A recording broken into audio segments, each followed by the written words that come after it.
Chers amis, bonjour. Nous sommes le dimanche 19 janvier 2025. Il est 9h30. Quelques news de l'Arménie, de l'Artsakh et de la diaspora arménienne. Ce matin, dans toutes les églises arméniennes, les églises apostoliques arméniennes, depuis Etchmiadzin et en diaspora, donc une messe, à l'issue de la messe, lors de la messe, une prière sera exécutée, sera donnée pour les prisonniers de guerre politico-militaires arméniens, de dirigeants de l'Artsakh, de la République de l'Artsakh, illégalement détenus en Azerbaïdjan, à Bakou, et dont le procès est actuellement en cours, donc avec des condamnations, un procès fallacieux qu'on dénonce bien sûr avec des documents falsifiés, un faux procès tout simplement, comme sait faire d'ailleurs l'Azerbaïdjan, que des éléments fabriqués de toutes pièces contre les dirigeants arméniens de l'Artsakh. À ce niveau-là, d'ailleurs, Levona Aronian, comment dirais-je, l'ex numéro 2 donc, des échecs donc, au niveau mondial, hein, aujourd'hui, il est sous les couleurs des États-Unis.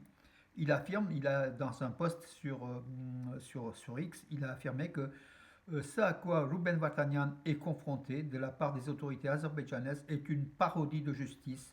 Donc c'est ce qu'a affirmé. Donc je connais Ruben Vartanian personnellement depuis plus de 15 ans. Il a promu le rêve d'unir l'humanité et d'apporter la paix dans le monde grâce à l'éducation. C'est ce à quoi il est confronté de la part des autorités azerbaïdjanaises à une parodie de justice bien sûr, et qui n'a aucune justification. C'est ce qu'a écrit Levon Aronian, voilà, qui est passé de l'Arménie sous les couleurs des États-Unis depuis 2 ans déjà, plus de 2 ans.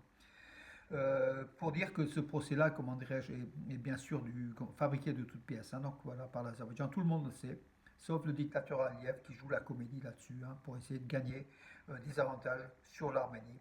En tout cas, il est depuis longtemps déjà déshonoré, hein, il a des crimes de guerre sur les mains, il a du sang sur les mains.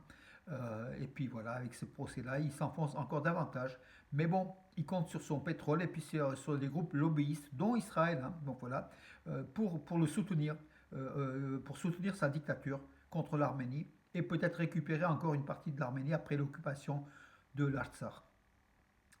L'ambassadrice d'Arménie à Washington, Makuns, donc, elle a informé les ambassadeurs francophones de la signature du document de partenariat stratégique entre l'Arménie et les États-Unis. Le 15 janvier, l'ambassade d'Arménie à Washington elle a accueilli une réunion ordinaire du groupe des ambassadeurs francophones à Washington, présidée par l'ambassadeur du Gabon aux États-Unis.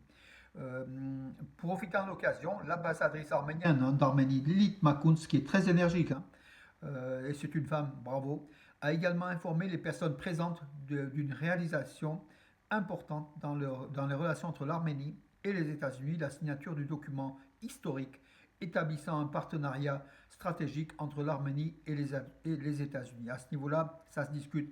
Est-ce que c'est un partenariat stratégique ou c'est un flop? Tout le monde n'est pas du même avis, mais moi je pense malgré tout c'est un document important. Et s'il a été signé à quelques jours de l'arrivée de Trump au pouvoir, c'est que le gouvernement Trump était aussi d'accord pour cette signature. Donc il va peut-être reprendre ce dossier-là et suivre justement cet accord stratégique entre l'Arménie et les États-Unis. Donc c'est quand même important. La flamme des deuxièmes Jeux panarméniens d'hiver qui se dérouleront du 1er au 7 février à Djermouk, donc dans la région de Vayotsol, hein, qui a été attaquée par l'Azerbaïdjan en septembre 2022. L'Azerbaïdjan qui occupe une des collines, hein, autour de Djermouk, a été allumée. Cette flamme a été allumée à Noravank, donc au monastère de Noravank, hein, où il y a plusieurs monastères.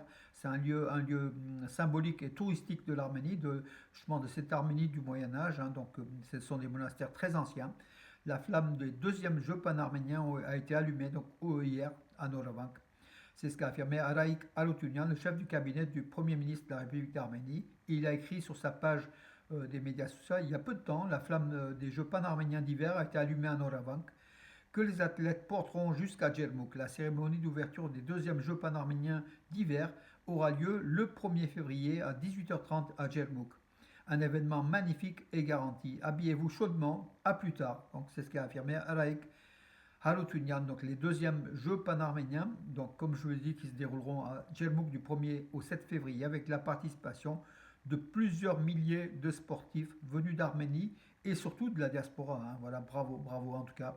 Après les Jeux panarméniens d'été, voici les deuxièmes Jeux panarméniens d'hiver. et à Djermouk, donc un lieu judicieusement choisi justement pour renforcer la présence arménienne dans cette région qui touche le Sunnik en fait, hein, qui est dans le Vayotsol et qui est à la frontière avec le Sunnik, le sud de l'Arménie. Là, Djermouk, c'est centre-sud de l'Arménie. D'autres informations, bien évidemment, oui, donc en sport, beaucoup d'éléments en sport, hein. Deuxième victoire sur le ring professionnel du boxeur David Chaloyan, qui était le porte-drapeau de l'Arménie aux Jeux de Paris 2024, hein, aux Jeux Olympiques de Paris 2024. Donc, deuxième victoire professionnelle de David Chaloyan, il est très bon, hein, donc voilà, ça s'est passé le 17 janvier au Centre des sports et de culture Garen Demidjan à Yerevan. Donc voilà, en collaboration avec la Fédération de boxe d'Arménie et Libya, donc l'organisation internationale. Bravo à David Chaloyan en tout cas. Et puis, comment dirais-je, oui, pardon, le footballeur arménien qui joue à Slovan Bratislava. Alors, pardon, je vais essayer, je vais vous demander juste une seconde. Je vais essayer de trouver l'article. Slovan Bratislava, donc Dikran Parserian. Dikran Parserian a été donc élu meilleur joueur du club pour l'automne. Voilà. Donc l'attaquant de l'équipe d'Arménie, Dikran Parserian, a été reconnu comme meilleur joueur de football du club de Slovan Bratislava, Slovaquie, champion de Slovaquie, pour la saison d'automne à la suite du vote des supporters du club. Donc il y a eu 2387 fans qui ont participé au vote euh, et Dikran Barsarian a eu 66% des voix. Et c'est énorme, voilà. Bravo à lui. Et puis d'autres informations donc, sportives, la Coupe d'Arménie. La Coupe d'Arménie, quart de finale de la Coupe d'Arménie, je vais vous dire le temps pour ceux qui s'intéressent au football d'Arménie, hein. Les quarts de finale opposeront Urartu Yerevan à Ararat Arménie, Arménie Yerevan, Van de Savan à l'Arménie occidentale de Yerevan, Punik Yerevan à Lernaïn Arsar et Ganzasar Gapan aux vainqueurs du match Noa Yerevan à Lashkert Yerevan, les quarts de finale donc, qui auront lieu entre le 4 et le 6 mars prochain. Et puis les matchs allés, et puis le match retour, parce que c'est un match aller-retour le 1er et le 3 avril. En UFC, donc, bien sûr, donc, comme on a vu, Saloukian a été déclaré forfait face à Makachev, hein, pour le combat historique de la nuit dernière.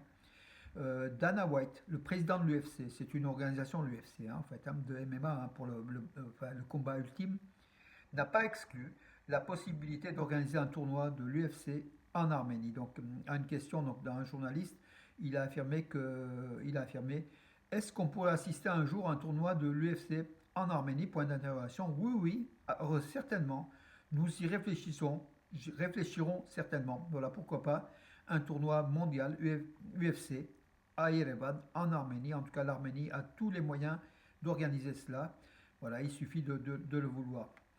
Les ambassadeurs des 22 États membres de l'Union européenne accrédités en Arménie ont pris connaissance avec les activités de la mission d'observation de l'Union européenne en Arménie. Donc Marcus Ritter, le chef de cette délégation de l'UE en Arménie, a présenté le 17 janvier, donc face aux ambassadeurs, le travail effectué par cette mission d'observation de l'Union européenne aux frontières de l'Arménie. Voilà, donc ça a été fortement applaudi et fortement, comment dirais-je, apprécié. Rappelons que la période d'observation de l'Union européenne, qui était de 2 ans, arrivera à à sa fin, en février. Bruxelles renouvellera sans doute, il faut renouveler, hein, donc sans doute pour 2 années supplémentaires cette présence des observateurs de l'Union européenne en Arménie. En tout cas, le gouvernement arménien le désire et un grand nombre de pays de l'Union européenne désirent également. Voilà mes amis pour cela. J'ai terminé donc oui et puis donc l'arménien donc en ski donc au championnat aux mondiaux universitaires qui se déroulent à Turin, les Jeux mondiaux universitaires.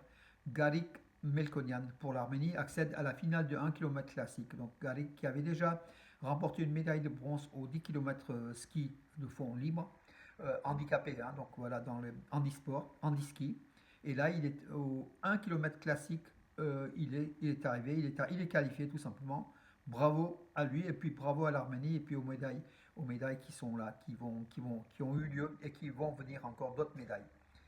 Voilà mes amis, écoutez, j'ai fait le tour de l'actualité aujourd'hui. En tout cas, je vous souhaite une bonne journée, et à demain mes amis.